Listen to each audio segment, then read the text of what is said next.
Pragmata is coming out next year, and today I got some hands-on time with it. Let's talk about it. Hello there everybody, and welcome to The Comfy Spot. My name is Tyler, and today we are going to be talking about my hands-on impressions with Capcom's new sci-fi series, Pragmata. Yes, we are doing an impressions video in the style of a commentary video that I would normally do. Ordinarily, my impressions videos are more highly edited and written out and everything, just like my reviews are. But in this case, we're doing this a bit differently than normal for two reasons. One, I of course do not have the actual game, so I couldn't record any of the footage myself. I also could not record footage when I was at New York Comic Con today where I played the game. I just had to just play it, and that was it. Couldn't take pictures, couldn't do videos or anything like that. And I brought my my net camera to try and do that with me, but wasn't gonna happen, so is what it is. And also, I just wanted to get these thoughts out right away as soon as I got back home from the event. That's why you still see me wearing my my jacket that I wore there. I just wanted to get these thoughts out. I didn't want to, sit on them, dwell on them, anything like that. So we're doing it, we're doing it live. We're doing it live like this. But nevertheless, I still hope you all enjoy it. This should still be a fun conversation. So let's talk about Pragmata. I also want to say that any footage that you see here in this video, because I could not record, is just going to be from pre-release footage that Capcom themselves released. So again, going hand in hand with why this is not like my normal impressions videos, more like a commentary video discussion here. So just want to put that out there, full disclaimer, all that, so on and so forth. Let's get into the conversation though. So Pragmata is a game that I have actually been interested in for quite a while, honestly, ever since it was first announced back in, I believe it was 2020 when it was first announced, alongside the PS5's announcement, either that first announcement or the second one a couple months before, like in September, that state of play, regardless, that showcase, I mean. When it was first announced then, it was very mysterious what it was, and the game went dark for years, and finally re-revealed itself this year with some gameplay, which got me more interested in this new IP from Capcom and what it was going to be like, what it was going to play like. And after seeing gameplay a couple months ago for the first time, I was even more intrigued. So that's why when I heard it was going to be at New York Comic Con, I made it my mission. I was going to play this game because I'm very intrigued by it. I was very interested in it. And I was excited to see what this game was actually going to be like with my hands on the sticks. And I have to say, number one, it does look visually great, not just in videos. In person, the game does look visually great. And number two, this game is actually a lot of fun to play. Now, my demo was a really short one. We had a 30-minute timer, but I got through the demo in half that time. I was taking my time, but it was also a pretty short, straightforward type thing. Wasn't too difficult. The demo was definitely early on in the game. It started off with, our main character, Hugh, meeting the android girl with us, Diana. We were meeting her and then getting introduced to what combat was like. Then it jumped ahead a little bit, and then we went through a linear sequence with some combat, some light platforming and puzzle solving, a boss fight at the end, and then the demo wrapped up. So it was easy to get through. But what is it like playing Pragmata? So, like I said, there is some light platforming involved. You have your hover and everything. That's cool, that's fine. The puzzle solving was also pretty standard. It wasn't anything too complex, but again, and that's the beginning of the game. The real draw with Pragmata is, of course, its combat, and specifically the hacking mechanic involved in the combat. Now, the way it works is that this is a third-person shooter. So whenever you are aiming your gun at your enemies, right, you're basically fighting other robot android things that are in this abandoned spaceport that you're in, this abandoned space station, actually, rather. So whenever you aim your weapon, because you have this standard pistol that has 6 shots, whenever you aim your gun, Diana, she opens up this hacking menu because she can hack into robots and everything. When Diana is not doing her hacking and Hugh tries to shoot the enemies, he's doing basically P damage. He's doing chip damage. He's doing nothing to these enemies. Diana says, hey, I might be able to help. So then she does her hacking thing and she opens up this hack menu. And whenever you're aiming your gun at an enemy, the hack menu appears. And the way it works is that you have to navigate the hack menu to get to there's these different nodes on it. And you want to get to the green node. So it's kind of like a maze you have to solve. You have to get from point A on the maze to the green node, which is point B. And when you get to the green node, it basically opens up the enemy to be damaged even more. It allows you to do stronger damage to them, actual real damage rather. Now it might seem like that's a lot to manage. It might be a bit like, oh man, that's a whole lot to have to worry about in combat, or it might seem a bit unintuitive to do because you're holding L2 to aim, but then you're using the face button. So on the demo was played on PS5. I believe it was base PS5 solely because while I was there, I also played Onimusha, Way of the Sword, which, sidebar, that's also a really fun game. And when I was there, someone had asked the representative who was there, like, oh, if the game was running on base PS5 or whatnot, and they said that Onimusha was running on base PS5. I didn't ask about Onimusha or Pragmata, but I would assume if Onimusha was base PS5, Pragmata was base PS5 as well. Regardless, PlayStation controls is what we were using here. So when you have the hacking menu up, you are using the triangle is how you would move up on the maze, X is how you would move down, square left, circle right, corresponds like arrows and all. So when you open up the hacking menu and you're aiming, you have to look at the menu and then see, all right, how do you need to get to the green node in order to open up the enemy to being able to be actually damaged. Now, it's actually, again, it might seem a bit like, man, that's a lot, but it's really not that bad in practice, actually. I picked up on it really quickly. It became seamless and second nature in no time. That took me maybe 2 encounters to be like, I get this. This is cool. And it helps that the enemies, at least, again, in this early stage of the game, were pretty simple. The very first enemy you fight is just this slow walking robot that has this melee attack. Not a big deal. There were other enemies that was this flying hover drone that charges up a beam that it shoots at you that you have to dodge with your thrusters. And then there was also this another burly type circular spherical robot that kind of would charge at you and all. So there was some enemy variety, some basic enemy variety before we even got to the boss fight. But so with that said, it took maybe 2 encounters for me to be like, this is good. The hacking mechanic, it just felt right. It made sense and it was different. It made Pragmata feel like more than just a typical sci-fi third-person shooter that you might see, on the market now or have seen on the market in the past decade. It's a little thing, but it's cool. It really works here. And it's not just a simple thing of, the maze is always the same. Now, whenever you do the maze, there's also another node on there, these blue nodes. And if you go over the blue nodes on your way to the green node, it allows you to do more damage when you inevitably activate your hack. When you get to the green node and the enemy is opened up for being damaged better, it makes your damage higher if you get a blue node on the way. And there might be multiple blue nodes, so you might want to try and get as many as you can on your way to the green node. The thing is, and this is where the hacking mechanic does get a bit more complex, is that there are more than just these 2 nodes there available for you. There's also, at least in the demo I played, there was also a yellow node that you could come across. This yellow node was something you could only pick up, that was only available actually on the hacking menu after you picked it up in the real world. And it was one that gave the enemies a debuff of some sort. And whenever you picked it up in a real world, it gave you 3 opportunities to use this when you were in the hacking menu. So you have to be really smart and intentional when you decide to use it, because if you decide to use this yellow one on just the weak standard, slow melee guys, it's kind of pointless to use it against them. You don't really need to use a special hack on them. You might want to save that yellow node on a different enemy. But nevertheless, you have this yellow node here that you might want to use on the map on your hacking menu. And then you have to think about, okay, when I open up the menu, I had to get from, let's say, I have to get from point A again all the way to the green node, point B.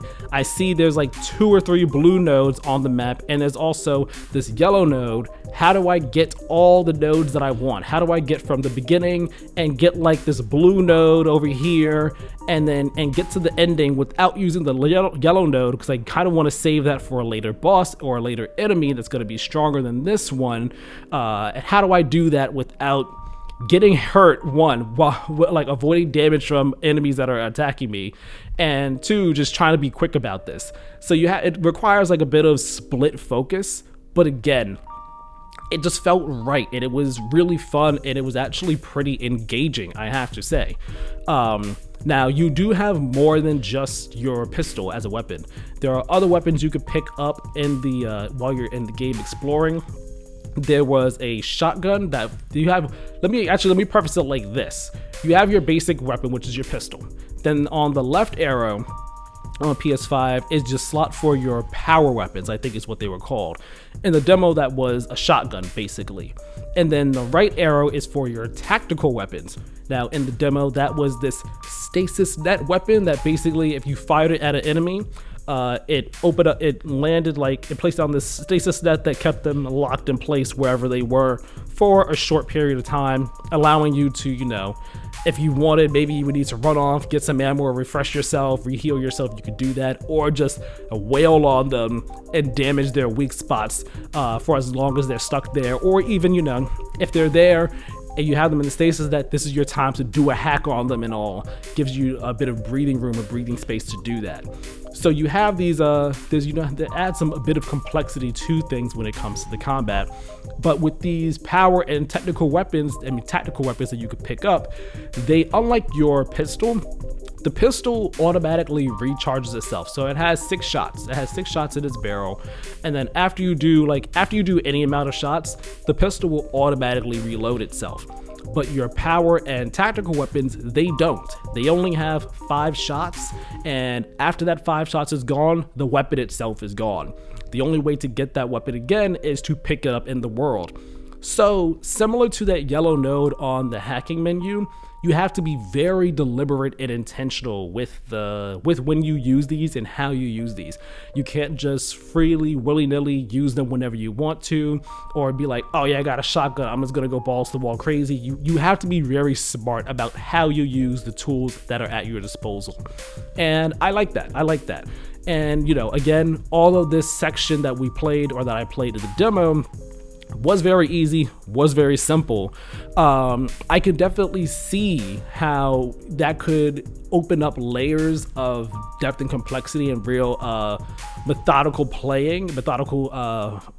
fighting in later stages of the game, where you might be fighting 3, 4, 5 different enemies at once, and you're dodging, thrusting around. You're trying to hack one enemy so you could get them with the debuff, and then you want to use a stasis net on another, like 2 enemies over here to slow them down, and then there's a big burly guy over here, so you might want to shotgun them, or whatever the case may be. So you just have to be really intentional with the things you have. I can just see the possibilities and the layers for the combat opening up as you get farther into the game, and the thought of that is really exciting to me. I'm very excited at that. And I kind of got a bit of a taste of that during the boss fight that happened in the demo. At the very end of it, you kind of go up this elevator, and then you end up having to fight this giant robot mech thing that charges around the field at you. So you can't just stay still in one spot. You need to be on the move. And this is where it's like, okay, use your stasis net to try and lock it down in one place. And the thing what I found here is that the robot, it wouldn't necessarily be, if I use a stasis net on it, its entire body wouldn't ever really be entirely in the stasis net just because of how big it was. So the stasis net kind of helped me, but not entirely in this fight. But it was still cool because I would use the stasis net. I'm like, all right, use this, and then its weak point is in the back, so let me try and go behind it and get a shotgun hit in or 2, and then it's like, oh man, it's turned around to come charge at me. So let me dodge out the way. And at one point I ran out of shotgun ammo, so there were some containers in the field around me in this arena, so I had to go over to one of the containers that I had actually destroyed before the fight started, but I ran over to the container and I had to pick up another one because I needed it. And then also during this fight, I had used I was doing the hacking, of course, and I'm doing the hacking, and there was one point where I'm going along the nodes, and I go over one blue one, and I go over a yellow one, and then I went over the first blue one, then I went over the second blue one, but I was like, oh man, I passed the yellow one, I want to hit that first. So I went to go down to go back to the yellow one by going back over the blue one I just did. And in doing so, it kind of like, it erases the spot you already went over. So you can't go over one spot twice on the hacking menu and retain what you already went over. If you go backwards on something, it removes it. So it's like, all right, I have to be smart about how I do this. And I should also say, when you have the hacking menu, I didn't need to do this when I was playing the demo, but I can imagine you'll have to later on in the game. There is an option to reset the hacking board. So if you're aiming and the hacking board is up and it's just a bit too complicated for you, or perhaps the nodes that you want aren't on there, you can reset it, and maybe that'll make it more to your liking. Who knows? But it was really cool. So yeah, this fight I ended up using the debuff hack on it twice, and then I had to go ahead and run around the space and pick up another set of debuff nodes, because those, like I said, you only have 3 uses of it, and once those 3 are gone, you have to go ahead and pick it up again in the world to have more for the hacking menu. So I had to do that, and it was a lot of fun. It was a lot of fun. And the way that boss fight works, the regular standard combat mechanics for this fight bring its health down quite a bit, and then once it was down to a certain amount, I was able to do this. I was able to press R2, and then Hugh jumped on it and did this move that took out a bunch of its health and stuff. And then we got the option to do this overdrive move that Diana has, where she will stun and basically stun and open up every enemy in the field, or maybe just every enemy within a certain range. But in the demo, the robot shot a bunch of missiles at us, and Diana did her overdrive and destroyed all the missiles and stunned the robot, allowing me to basically wail on it some more. And then that brought us into the next phase. And that overdrive mechanic is a thing. The way it was described is that if once you're hacking, there's like a hacking bar in the bottom left corner, and when it's filled up, you're able to do this overdrive ability. Because the demo ended after this fight, was not able to see how that bar actually works in terms of how it gets filled up or how long it takes to fill up and all, but it's a cool mechanic nonetheless. So yeah, that's where the demo ended. Fight the boss. It was a very simple, easygoing boss fight. It was not too complicated. It was not too difficult. But in that fight and minor ones before that, I could see the promise of the combat here. I could see the promise of the potential in which it would get more complicated and more difficult and more challenging and more engaging all at the same time, and so much more fun when all of these different elements of it mesh into one whole. So I'm very excited for Pragmata. If you have not kept your eye on it, definitely keep your eye on it. I hope that, my thoughts on the game might be, making you more interested in it. I did say before there was some light platforming. Again, it was very light platforming, not much of note really to mention. The puzzle solving also not much to mention, because it was really just going around the space to find a door. No, it was to find a lock, and then to use some hacking to unlock it. And the hacking to unlock it was very simple, just aim and then press 3 buttons and it was done. It was simple. Maybe there'll be more complicated puzzles later on, but again, this is all early beginning of the game stuff very clearly, so I'm not gonna say it's really indicative of what the rest of the game's platforming or puzzles will end up being like. But yeah, I enjoyed Pragmata. I had a lot of fun playing this demo. It seems like it's going to be a really cool game. We do not have a release date for it yet. All we know is that it is coming out next year in 2026. So I'm excited for it. And also, I forgot, after playing the demo, I got a little Pragmata pin. It's a bit tough to see because of the reflection from my ring light, but yeah, got a little pin for playing the demo, so it was cool. And I also got one for Onimusha after I played that. That's over on my bed.